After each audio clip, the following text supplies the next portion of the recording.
Hello viewer, welcome back to our channel maths zone with BP.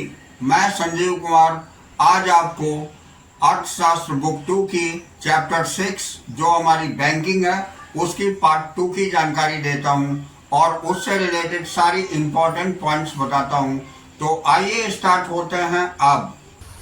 हाँ, तो कल की क्लास मैंने इस पॉइंट पर ओवर किया था और आज की क्लास की प्रारंभ मैं इस पॉइंट से करता हूँ। तो यहाँ देखिए, दोनों बैंकों के चेक का समाशोधन केंद्रीय बैंक में उनके खाते के माध्यम से होता है। इस प्रकार केंद्रीय बैंक समाशोधन गृह के रूप में कार्य करता है। अब अगली पॉइंट हम देखेंगे, यह बैंकों के बीच नकद हस्तांतरण की अवहेलना करता है और नकदी की आवश्यकता को कम करता है। अब अगली पॉइंट है हमारी साख का नियंत्रण, जिसे हम कंट्रोल ऑफ क्रेडिट बोलते हैं। तो केंद्रीय बैंकों का प्रमुख कार्य अर्थव्यवस्था में साख पूर्ति का नियंत्रण करना है। इसके बाद इसका अर्थ वाणिज्यिक बैंकों की साख सृजन संबंधी क्रियाओं का नियंत्रण करके अर्थव्यवस्था में मुद्रा पूर्ति को अधिक या कम करना है। अब नेक्स्ट पॉइंट, मुद्रास्फीति या अपस्फीति की स्थितियों का सामना करने के लिए सरकार को मुद्रा की पूर्ति पर नियंत्रण करना होता है। मुद्रास्फीति के दौरान मुद्रा की पूर्ति को सीमित तथा अपस्फीति के दौरान इसमें वृद्धि की जाती है।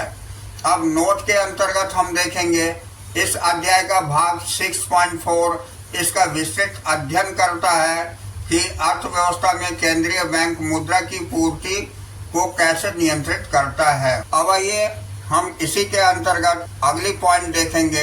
तो हमारी अगली पॉइंट है, इन सभी कार्यों को संपन्न करके केंद्रीय बैंक अस्थिरता के साथ समृद्धि, जिसे हम ग्रोथ विद स्टेबिलिटी पर कहते हैं, पर ध्यान केंद्रित करता है।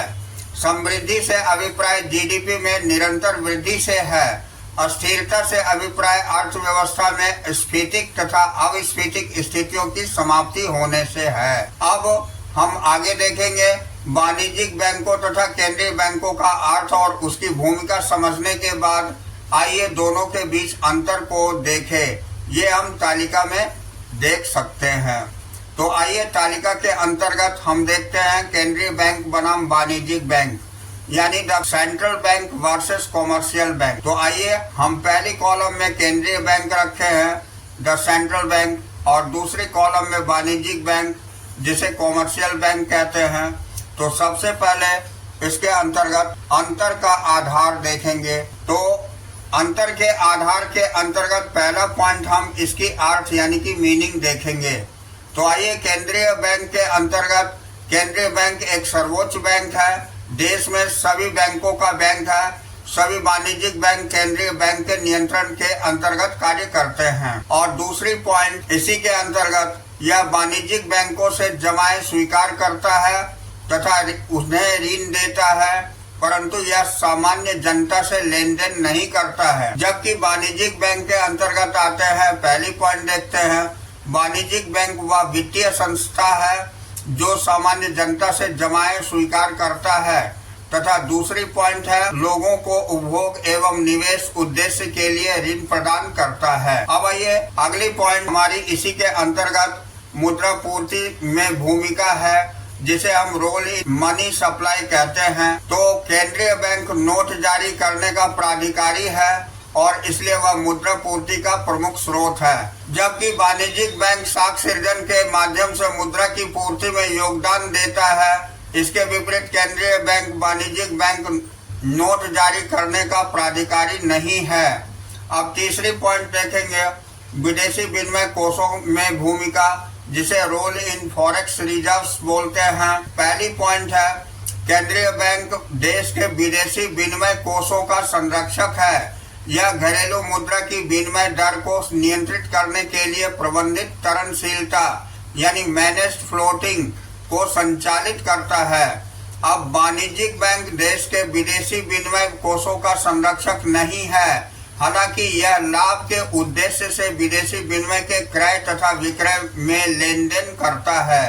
अब इसका मेन लक्ष्य देखेंगे, जिसे गोल बोलते हैं।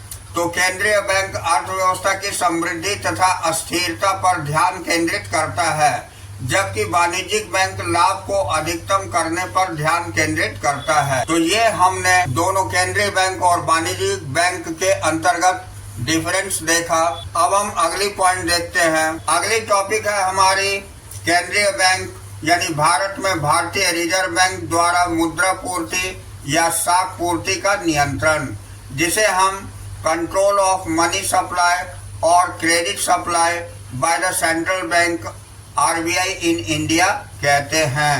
तो आइए इसकी डिटेल जानकारी प्राप्त करते हैं। तो इसमें पहला पॉइंट है कि केंद्रीय बैंक अर्थव्यवस्था में मुद्रा की पूर्ति को नियंत्रण करने के लिए विभिन्न माप अपनाते हैं। अधिकतर ये माप वाणिज्यिक बैंकों द्वारा साख पूर्ति से संबंधित है।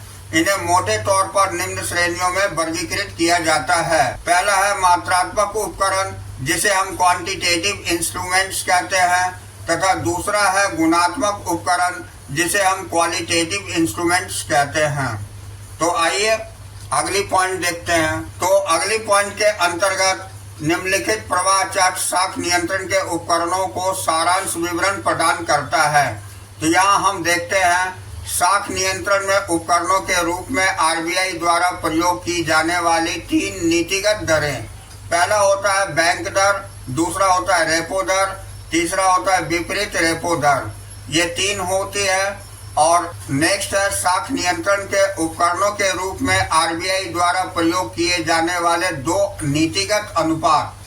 तो इसके अंतर्गत पहला होता है नगद आरक्षित अनुपात और दूसरा होता है वैधानिक तरलता अनुपात। अब और इसमें तीसरा खुले बाजार की क्रियाएं होती है। तो ये 3 होती है। अब यहाँ हम साख नियंत्रण के उपकरण देख रहे हैं, जिसे हम इंस्ट्रूमेंट ऑफ क्रेडिट कंट्रोल बोलते हैं। ये मात्रात्मक उपकरण क्वांटिटेटिव इंस्ट्रूमेंट के अंतर्गत हमने ये दोनों पॉइंट्स देखा। अब हम गुणात्मक उपकरण यानी क्वांटिटेटिव इंस्ट्रूमेंट के अंतर्गत देखेंगे। तो पहला होता है सीमांत आवश्यकता, दूसरी होती है साख की राशनिंग और तीसरा होता है नैतिक प्रभाव। तो ये हमने फ्लो चार्ट के अंतर्गत साख नियंत्रण के उपकरण को देखा। अब आइए अगली पॉइंट पर हम आते हैं। तो अगली पॉइंट है हमारी, यह ध्यान देने योग्य है कि इस उपकरण का प्रयोग मुद्रा की पूर्ति को कम करने के लिए किया जाता है। जब अर्थव्यवस्था में स्फीतिकारी जाल इन्फ्लेशनरी स्पाइरल होता है, तब मुद्रा की पूर्ति को बढ़ाने के लिए किया जाता है। जब अर्थव्यवस्था में अविस्फीतिक जाल यानी डिफ्लेशनरी स्पाइरल होता है। अब हम नेक्स्ट पॉइंट देखेंगे।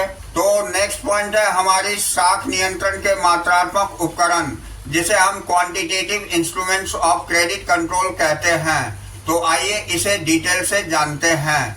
तो पहली पॉइंट है मात्रात्मक उपकरण, जिसे क्वांटिटेटिव इंस्ट्रूमेंट कहते हैं। ये साख नियंत्रण के वे उपकरण है जो अर्थव्यवस्था की समग्र मुद्रा पूर्ति पर ध्यान केंद्रित करते हैं। अब मुद्रास्फीति से निपटने के लिए मुद्रा की पूर्ति को कम किया जाता है और अविस्फीति से निपटने के लिए मुद्रा की पूर्ति को बढ़ाया जाता है। अब इन उपकरणों का संक्षिप्त विवरण इस प्रकार है। तो इसके अंतर्गत पहली पॉइंट है बैंक दर, जिसे बैंक रेट बोलते हैं। तो बैंक दर से अभिप्राय उस दर से है जिस पर भारतीय रिजर्व बैंक RBI वाणिज्यिक बैंकों को बिना किसी जमानत यानी कोलेटरल ऋण के उद्देश्य के लिए सुरक्षा की वस्तु के मुद्रा उधार देती है। अक्सर यह वाणिज्यिक बैंकों की तुरंत ऋण आवश्यकता पर लागू होता है। अब इसके अंतर्गत बैंक दर में वृद्धि या कमी होने से बाजार दर में वृद्धि या कमी होती है। ब्याज की बाजार दर वह दर है जो वाणिज्यिक बैंकों द्वारा सामान्य जनता से वसूली जाती है। तदनुसार बाजार में साख की लागत, जिसे पूंजी की लागत भी कहा जाता है, में परिवर्तन होता है। जब बैंक दर बढ़ती है तब ब्याज की दर भी बढ़ती है। तदनुसार साख की लागत बढ़ जाती है, इससे साख की मांग कम हो जाती है और इस प्रकार मुद्रा की पूर्ति में कमी की प्रवृत्ति होती है। तदनुसार मुद्रास्फीति नियंत्रित होती है। अब इसके विपरीत हम देखेंगे, जब बैंक दर घटती है तब ब्याज की दर घट जाती है और तदनुसार पूंजी की लागत घट जाती है। इससे साख की मांग बढ़ जाती है और इस प्रकार मुद्रा की पूर्ति में वृद्धि की प्रवृत्ति होती है।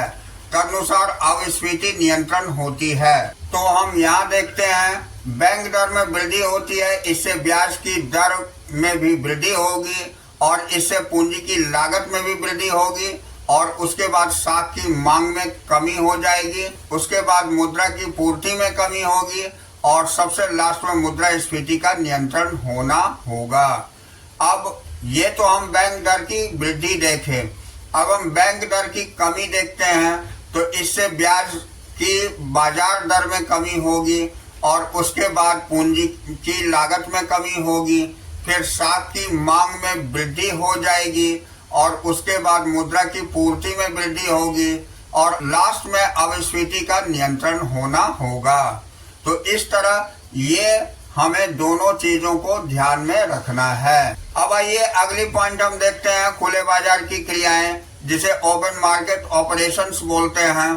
तो खुले बाजार की क्रियाओं से अभिप्राय आरबीआई द्वारा सरकार की ओर से प्रतिभूतियों का खुले बाजार में बेचना या खरीदना है। कहने का मतलब हो गया open market operations refers to the sale and purchase of securities in the open market by the RBI on behalf of the government। अब हम आगे देखते हैं। तो नेक्स्ट पॉइंट हमारी है खुले बाजार में प्रतिभूतियों जैसे कि राष्ट्रीय बचत प्रमाण पत्र NSC को बेचने से आरबीआई अर्थव्यवस्था से तरलता नकदी को सोख एब्जॉर्ब कर लेती है और प्रतिभूतियों को खरीदने से आरबीआई अर्थव्यवस्था में तरलता छोड़ता यानी रिलीज है, छोड़ता है। अब अगली पॉइंट, जब तरलता को शोक यानी मुद्रास्फीति के दौरान लिया जाता है, वाणिज्यिक बैंकों के नकद कोष सिकुड़ जाते हैं अर्थात कम हो जाते हैं। इसका अर्थ है कि उसकी साख सृजित करने की क्षमता में कटौती होना। दूसरी ओर जब तरलता को छोड़ा जाता है अपस्फीति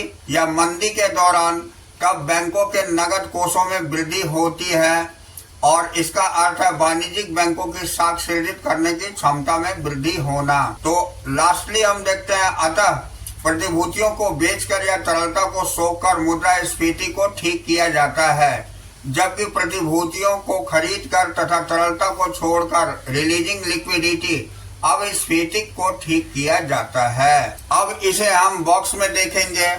तो यहाँ देखिए आरबीआई द्वारा प्रतिभूतियों को बेचना, इससे तरलता को सोखना और उसके कारण वाणिज्यिक बैंकों के नकद कोषों में कमी होना होता है।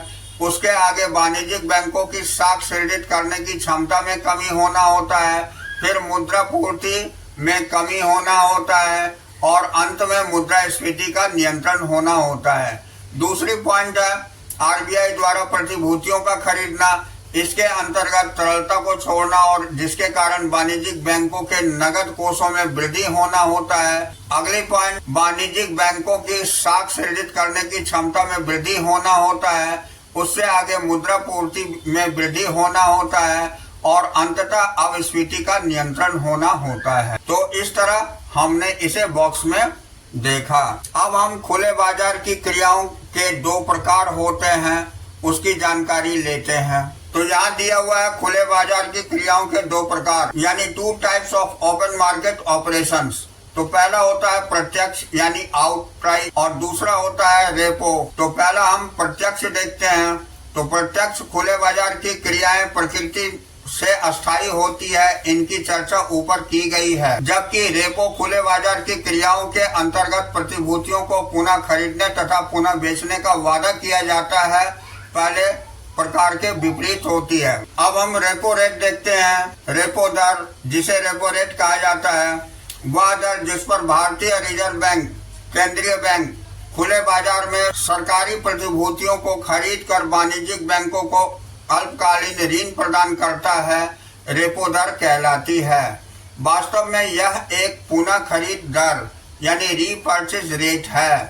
अब यहाँ इसी के अंतर्गत देखते हैं पुनः खरीद समझौते यानी रीपर्चेज एग्रीमेंट पर दोनों पक्षदारों द्वारा हस्ताक्षर किए जाते हैं, जिस पर यह लिखा जाता है कि वाणिज्यिक बैंक द्वारा पुनः निर्धारित कीमत पर एक दी गई तिथि को प्रतिभूतियां पुनः खरीदी जाएगी। अब दूसरा है अन्य शब्दों में भारतीय रिजर्व बैंक वाणिज्यिक बैंकों से सरकारी प्रतिभूतियों को खरीदकर उन्हें एक ऋण चेक जारी करता है, परंतु इसमें वाणिज्यिक बैंक द्वारा पुनः निर्धारित तिथि पर तथा पुनः निर्धारित कीमत पर प्रतिभूतियों को पुनः खरीदने का समझौता होता है। अब इसे अगली पॉइंट हम देखेंगे। तो अगली पॉइंट के अंतर्गत मुद्रास्फीति के दौरान रेपो दर को बढ़ाकर पूंजी की लागत को बढ़ाया जाता है। इससे साख की मांग कम हो जाती है और तदनुसार अर्थव्यवस्था में मुद्रा की पूर्ति भी कम हो जाती है, जिसकी आवश्यकता होती है। अब अगली पॉइंट, अपस्फीति के दौरान रेपो दर को कम करके पूंजी की लागत को घटाया जाता है।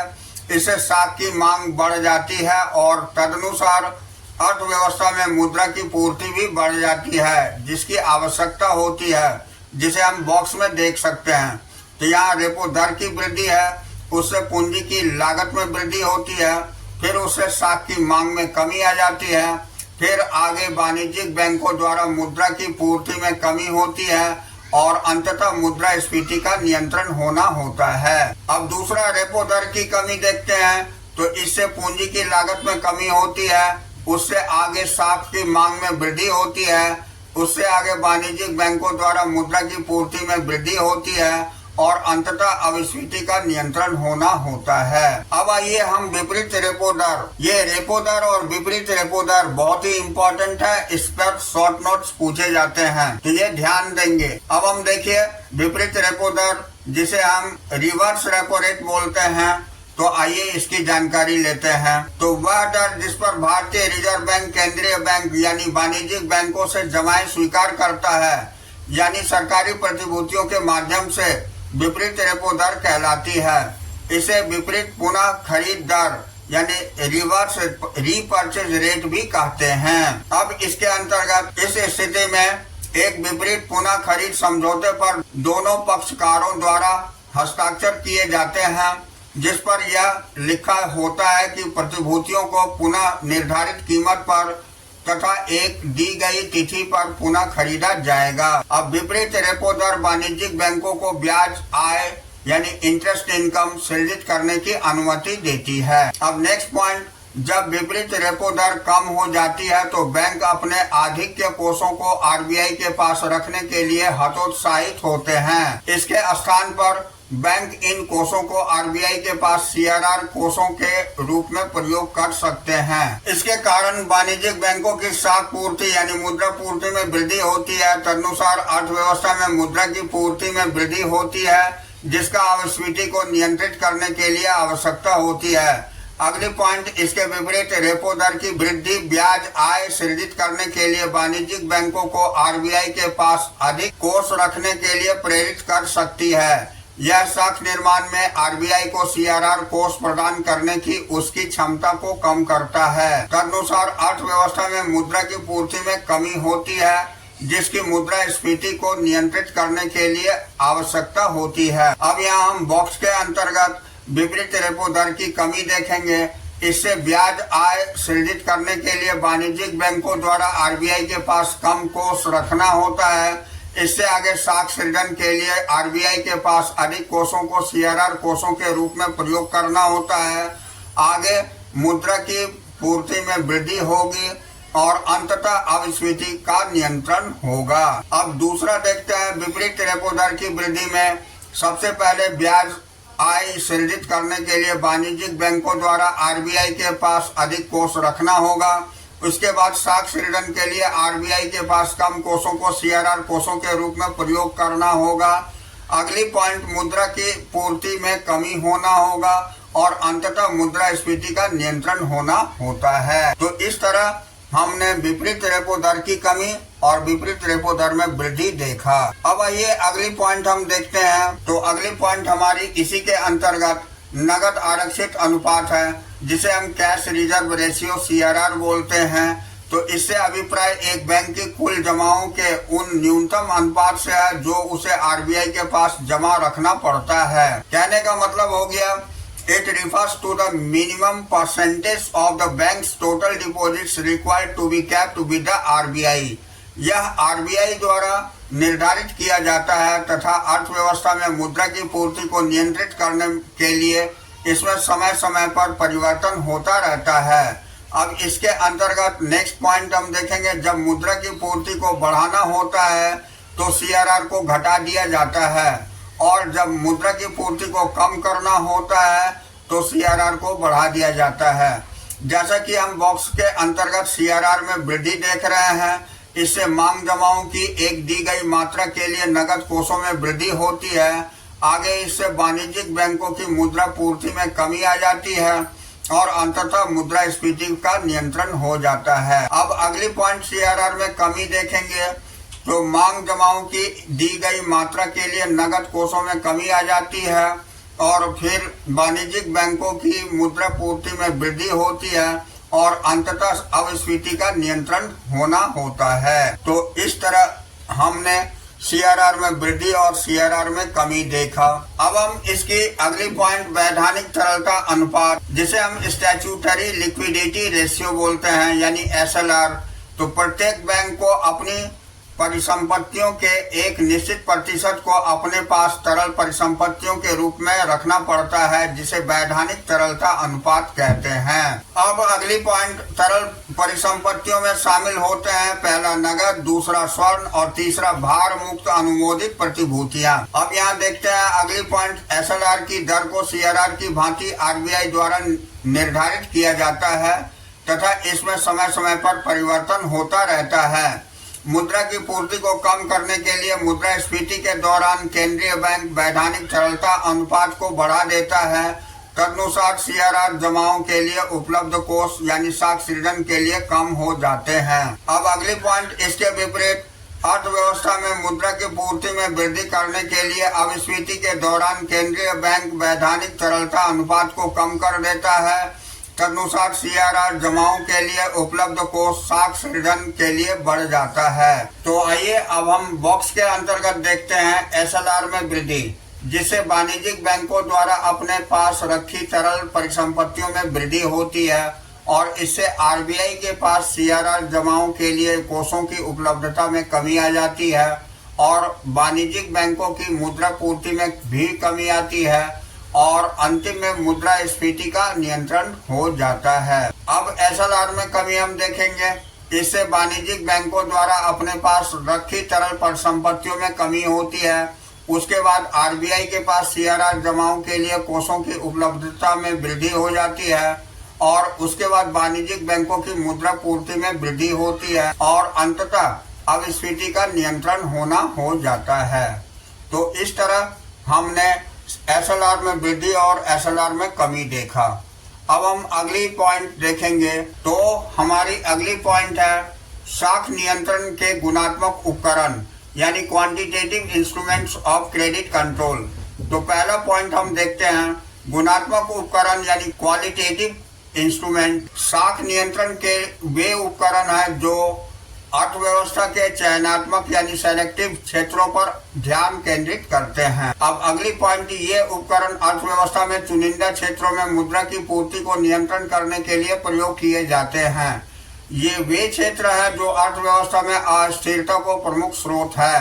अब मोटे तौर पर गुणात्मक उपकरण को 3 वर्गों में रखा गया है जो इस प्रकार है। पहला होता है सीमांत आवश्यकता, जिसे हम मार्जिन रिक्वायरमेंट बोलते हैं। तो सीमांत आवश्यकता से अभिप्राय बैंक द्वारा दिए गए ऋण तथा ऋणों के लिए प्रदान किए गए जमानत वाली वस्तुओं के वर्तमान मूल्य के अंतर से है। यानी the margin requirement refers to the difference between the current value of the security offered for loans and the value of loans granted। जैसे कि मान लीजिए किसी व्यक्ति के पास 80 लाख रुपए के ऋण के लिए 1 करोड़ मूल्य का अपना मकान बैंक के पास जमानत के रूप में रखा है। इस स्थिति में सीमांत आवश्यकता 20 लाख होगी।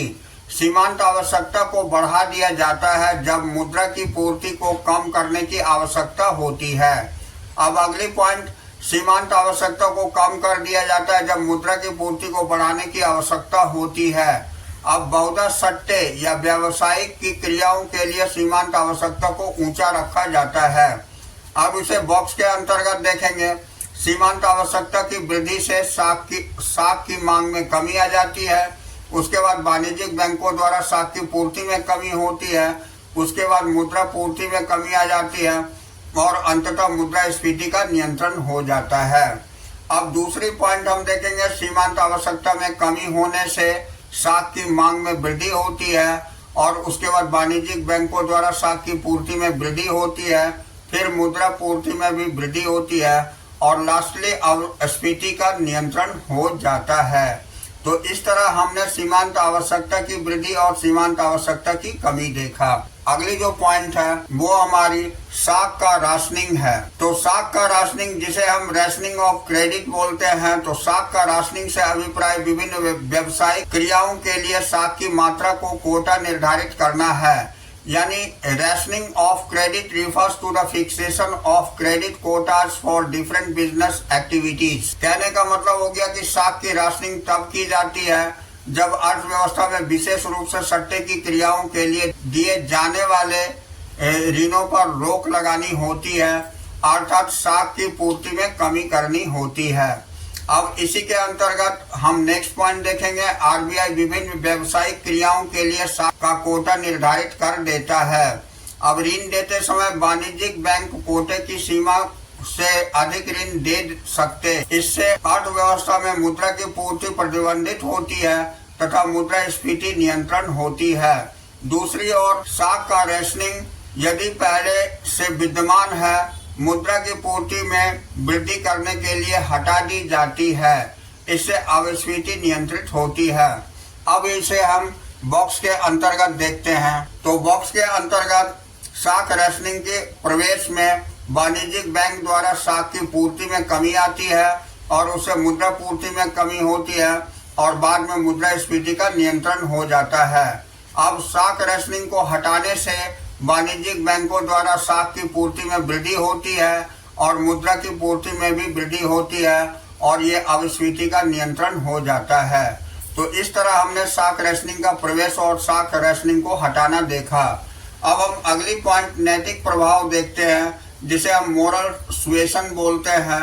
यह आरबीआई द्वारा अपने दिशा निर्देशों के अनुसार काम करने के लिए वाणिज्यिक बैंकों को सलाह देने की भांति है। अब इसके अंतर्गत नैतिक प्रभावों में मानने, परसुएशन और दबाव, प्रेशर डालने का मिश्रण पाया जाता है।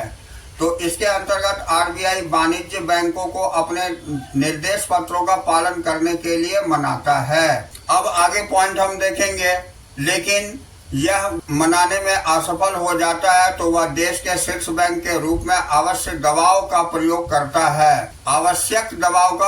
करता है। यदि यह कार्य नहीं करता तो केंद्रीय बैंक प्रत्यक्ष कार्यवाही, डायरेक्ट एक्शन कर सकता है, जिससे संबंधित बैंक की मान्यता रद्द, डी रिकॉग्निशन होना शामिल है। अब नेक्स्ट पॉइंट, मौद्रिक नीति का एक उपकरण होने के कारण नैतिक प्रभाव एक मात्रात्मक उपकरण भी है जो एक गुणात्मक उपकरण भी, हालांकि इसे अक्सर गुणात्मक उपकरण की श्रेणी में रखा जाता है।